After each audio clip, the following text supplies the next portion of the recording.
Good morning, dear students. So now we shall take up a problem for the system of springs shown in figure above. Obtain the equations of equilibrium.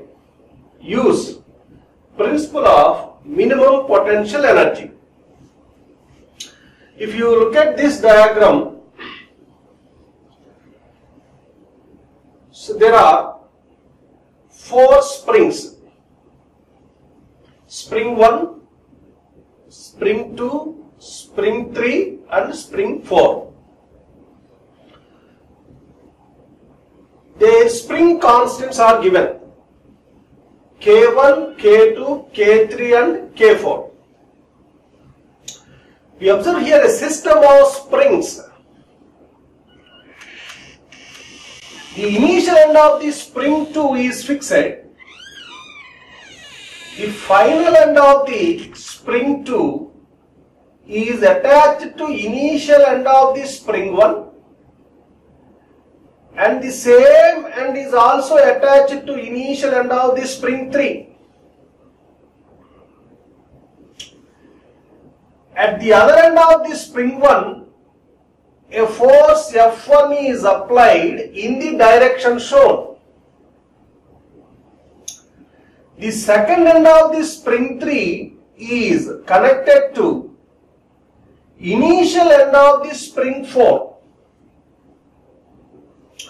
Final end of the spring 4 is fixed, and at point 3 force F3 is applied in the direction shown. So we have a system of connected springs here.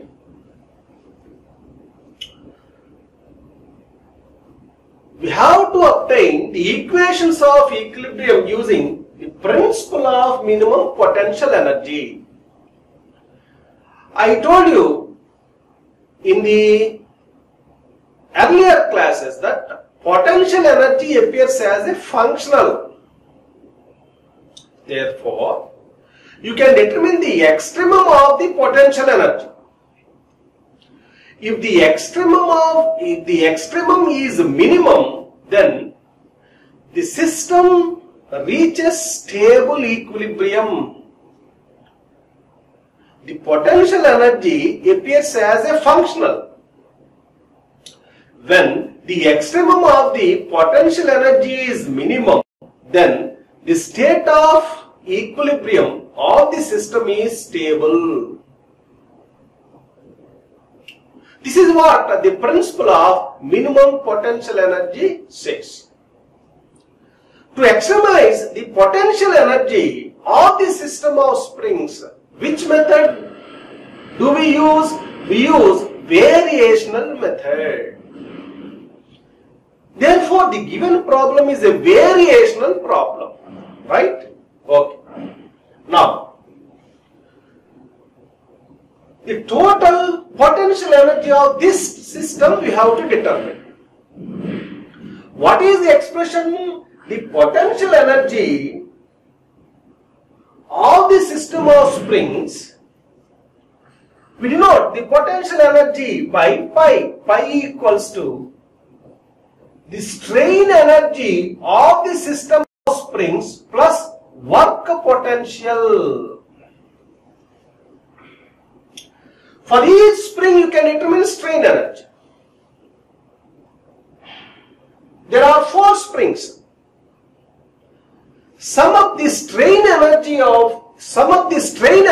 of the 4 springs. Then you get total strain energy. That is the strain energy of the system of springs. What is work potential? It is the work done by the external forces. How many external forces we have? 2, F1 and F3. Okay, right. The work done by the force F1 you have to determine. Work done by the force F3 you have to determine. Then you have to sum up. You get the work potential. Right? Now, say here, the point where the adjacent springs are connected is called as node. Therefore, this is node 2. This is node 3. At 3, these two springs are connected together. At 2, spring 1, spring 2 and spring 3 are connected together. This is node. Okay. Under the action of forces F1 and F3, this node can displace like this. Therefore, the displacement at node 2 is given by, say, Q2. Under the action of F1, the node 1 displaces in the direction of force. Its displacement is, say, Q1. Under the action of force F3 at node 3, the displacement of node 3 is Q3. Therefore, it is as shown in the diagram. Its direction is as shown in the diagram. This is the displacement of node 3 denoted by Q3. Okay. Now, for each spring we determine the strain energy. What is the expression to determine the strain energy? We know it. To determine strain energy of the spring, what is the expression? Half into K, say x square, where x is the deflection of the spring. I take a spring like this, a spring with one end fixed and other end is free. Now if you give some displacement here like this by an amount, say x, okay, what is the strain energy of the spring? Half into kx square, where k is the spring stiffness of the spring, half kx square, where x is the deflection of the spring. In which direction deflection takes place? In the direction of the force applied. Okay. Now, I take the first spring. This is the first spring. Okay. This has two ends. First spring I take. This is first spring. This is the second end of the spring. This is the first end of the spring. So what is its displacement? Its displacement is Q2. And what is the displacement of this end? It is Q1. Okay. Now what is the net deflection in this spring? The net deflection in this spring is Q1 minus Q2. Q1 minus Q2 is the amount of deflection in spring 1. Okay. Right. Now spring 2, because its one end is fixed and other end is moving by an amount Q2. What is the deflection in spring 2? It is simply Q2. I draw here. Initial end is fixed. And what is the displacement of the other end? It is Q2. This is spring 2. What is its spring stiffness? Say K2. So deflection in this second spring is Q2. Now, third spring you take. If you take third spring, I draw here. Third spring, I draw here. This is the third spring.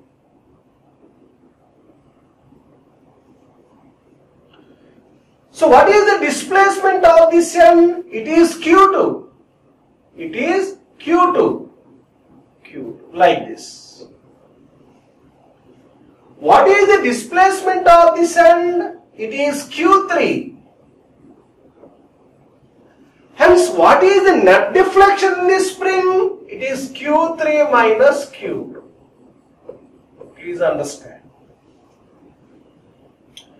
Now take fourth spring. Now, if you observe this spring, one end is fixed Which end is fixed? Second end is fixed. The initial end is moving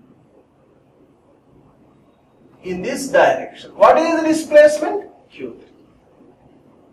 One is fixed and other end is, getting compressed by amount Q3. What is the deflection in spring 4? It is Q3. Okay. Now, we determine the total potential energy pi. The total potential energy pi equals to strain energy of the first spring plus strain energy of the second spring plus strain energy of the third spring plus strain energy of the fourth spring plus next work potential. Work done by force F1 plus work done by force F3. This is the total potential energy pi. That we write here. Pi equals to, I take first spring. What is the net deflection in first spring? It is Q1 minus Q2. Therefore, according to formula, half kx square 1 by 2 into stiffness of the first spring K1 into Q1 minus Q2 whole square. Net deflection is Q1 minus Q2. Plus, I take second spring. According to formula again, half kx square 1 by 2 into stiffness of the spring 2, that is K2 into what is the deflection in second spring? It is Q2. Therefore, Q2 square. Plus, next, take third spring. According to formula half kx square 1 by 2 into K3 into what is the net deflection in third spring? It is Q3 minus Q2. Therefore, Q3 minus Q2 whole square. Next. Plus, take fourth spring. According to formula 1 by 2 into K4 into, say here, if you observe, the displacements, right? Here in spring 2, Q2 looks like, the displacement taking place in the direction of elongation of the spring 2. Okay. So therefore, I take the displacements to the right positive and the displacement to the left I take negative.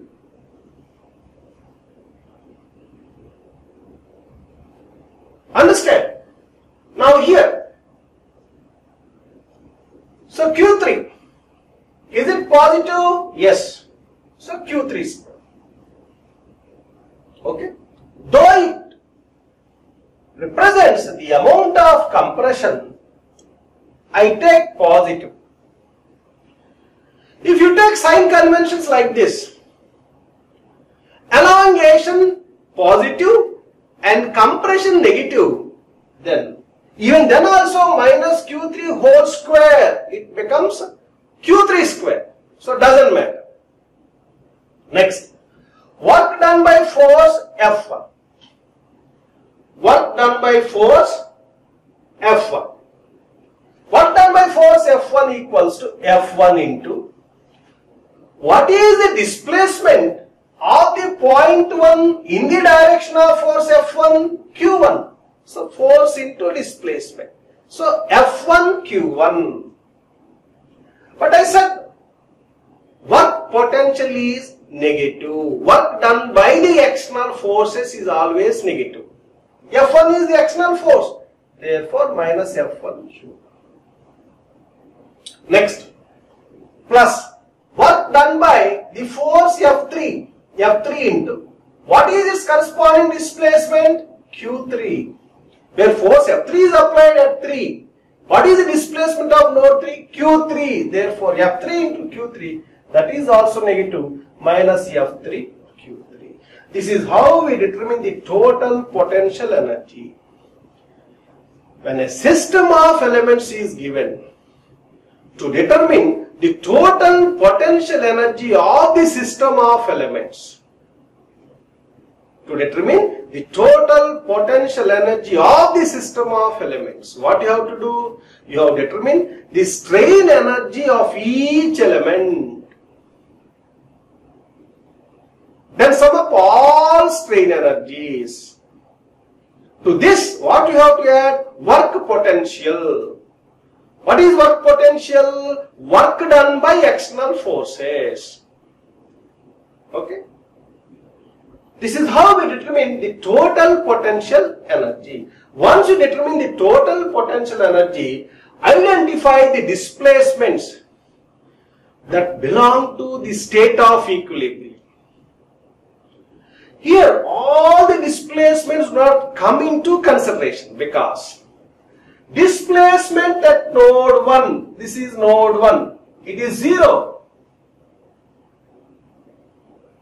Right? Because initial end of the spring 2 is fixed, the displacement is 0 at initial. Next one.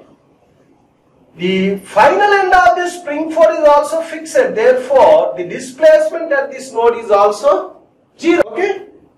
Now, so what we do? We observe the displacements that correspond to the state of equilibrium. So this is how we determine the total potential energy. Right? So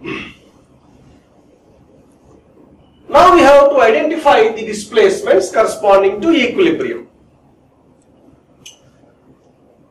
The displacement at this end is 0. The displacement at this end is 0. The displacement at node 2, it corresponds to equilibrium. It is non-zero displacement. Displacement at node 1 is non-zero displacement, hence it corresponds to equilibrium. The displacement at 3 is non-zero displacement and displacement here at this node is 0. So therefore, how many displacements correspond to the state of equilibrium? Q1, Q2 and Q3. According to the principle of minimum potential energy, we should extremize this total potential energy with respect to Q1 and equate to 0. So what is the expression? Dou by dou Q1 of pi equals to 0. That is the first condition. Dou by dou Q1 of pi equals to 0. This is the first condition. The extremum should be minimum. Next. And what is the second condition? The second displacement is Q2. Therefore, dou by dou Q2 of pi equals to 0. This is the second equation. And what is the third condition? Dou by dou Q3 of pi equals to 0. This is the third condition. Right? When we apply these three conditions, we get three equations of equilibrium. Okay. We can say these are the equations of equilibrium. Now, I write here dou by dou Q of pi equals to 0 as I equal to 1, 2 and 3. This is the general form for extremum of the total potential energy. So firstly I take I equal to 1. Dou by dou Q1 of pi equals to 0. So which equals to. So when you differentiate pi partially with respect to Q1, how you get? This equals to dou by dou Q1 of 1 by 2 into K1 into Q1 minus Q2 whole square. So what you get? 1 by 2 into K1 into 2 into Q1 minus Q2 into dou 1. That is what I have written here. So K1 into Q1 minus Q2. Next. Dou by dou Q1 of 1 by 2 K2 Q2 square. It is 0. Next. Plus. Dou by dou Q1 of 1 by 2 K3 into Q3 minus Q2 square. Q2 whole square. You get 0. Next. Plus. Dou by dou Q1 of 1 by 2 into K4 Q3 square, you get 0. Next. Plus dou by dou Q1 of minus F1 Q1, you get minus F1. That is what I have written here, minus F1. Next. Minus dou by dou Q1 of F3 Q3, it is 0. Equal to 0 on RH side. On the right hand side, it is 0. So therefore, I write here.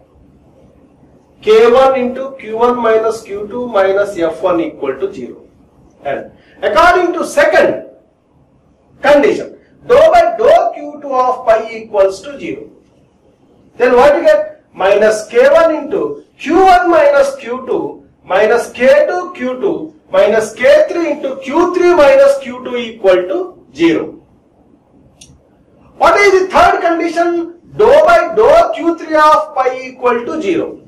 According to this, you get K3 into Q3 minus Q2 plus K4 Q3 minus F3 equal to 0. We have three conditions. Therefore, three equations of equilibrium are obtained. These three equations of equilibrium we can put in matrix form. What are the variables here? Q1, Q2 and Q3. They are the displacements. When you put in matrix form, you get like this. A 3 by 3 matrix having elements K1 minus K1, 0 in first row, minus K1, K1 plus K2 plus K3, minus K3 in second row, 0 minus K3, K3 plus K4 in third row, into a column matrix having elements Q1, Q2 and Q3 equal to a column matrix having the elements F1, 0 and F3. So these are the equations of equilibrium obtained from the given problem for the system of connected springs. This is how we have to solve if a problem is given on principle of minimum potential energy. Right? Now we shall enter into finite element method. Dear students, on day 1, I told you how one has to solve a problem of engineering. To solve a problem of engineering, we have to understand the physics of the problem. To understand the physics of the problem. Once you understand the physics of the problem, you can construct a mathematical model. It consists of a set of equations. When you solve the obtained set of equations, you get the solution.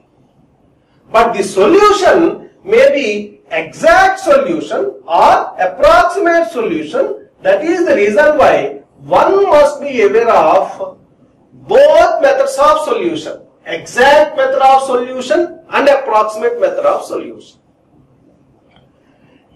The exact solution can be obtained by either direct method or indirect method.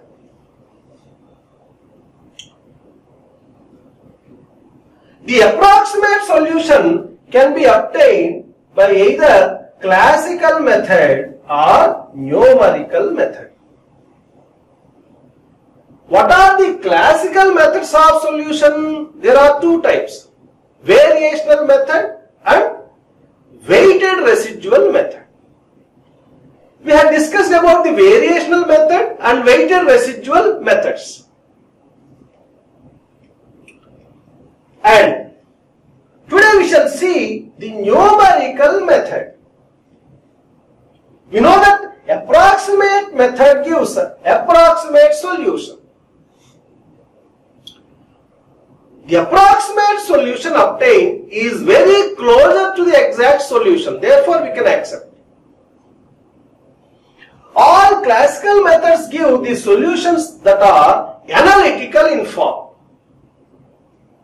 whereas the numerical methods give the solutions which are not analytical in form, which give the solutions at discrete points. Now, what are the examples for numerical method? What are the types of numerical method? The numerical methods are finite element method, finite difference method, finite volume method, boundary element method. These are the numerical methods. We shall study only this finite element method. All these methods give approximate solutions. They give approximate solutions at discrete points. They are not analytical in form. Whereas the classical methods give solutions that are analytical in form. Right? The numerical methods give solutions at discrete points. Remember, they are the approximate solutions to the exact equations. Equations are exact, but the solutions are approximate. Okay? In next class, we can discuss about the finite element method. What is the basic idea of the finite element method and how we implement, what is the general description, what are the applications of the finite element method. All these things we learn in the next class. Thank you. Thank you very much.